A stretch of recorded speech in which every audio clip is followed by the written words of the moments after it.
Han Ga-in is a South Korean actress. She was born on February 2, 1982 in Seoul, South Korea. Han married actor Yeon Jung-hoon on April 26, 2005. They first met as co-stars in the 2003 daily drama Yellow Handkerchief. Their wedding attracted much media attention due to the rarity of actresses marrying in their early 20s at the prime of their careers.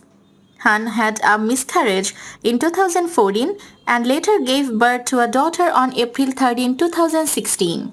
In February 2022, 4 years after Mistress, Han returned to television as a host of SBS talk show Circle House, which marked her first variety show appearance since her debut.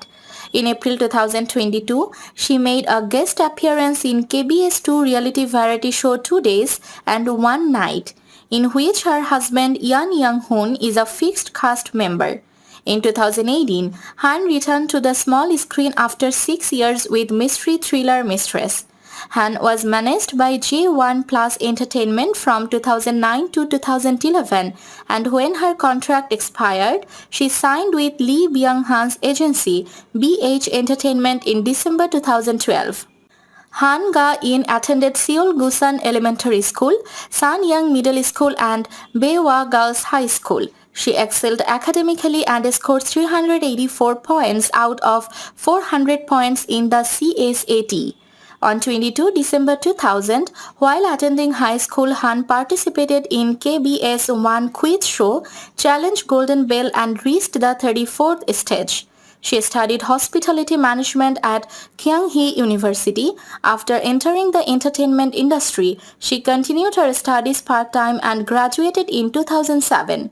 In 2005, Han acted in Super Rookie, a satire on Korea's corporate culture and unemployment among the country's younger generation.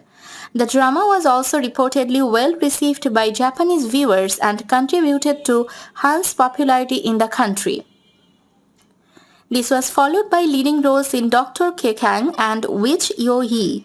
In the later drama, Han supported a bob cut as she portrayed a career woman who cared about her appearance and job rather than relationships. After which Yo-hee wrapped in 2007, Han publicly criticized the director and writers for the drama's poor quality. She went on a 3-year hiatus afterwards, merely starring in advertisements. While she soon became one of the most sought-after faces in the TV commercial industry, Han struggled to overcome her image as strictly a pretty face rather than a serious actress, having mostly played character stereotypes. Mainly categorized as a CF star, Han wanted to change that misconception with her comeback in 2010. In Bad Guy, she attempted to transform her image as a pure and innocent girl to a materialistic woman who dreams of climbing the social ladder at the expense of others.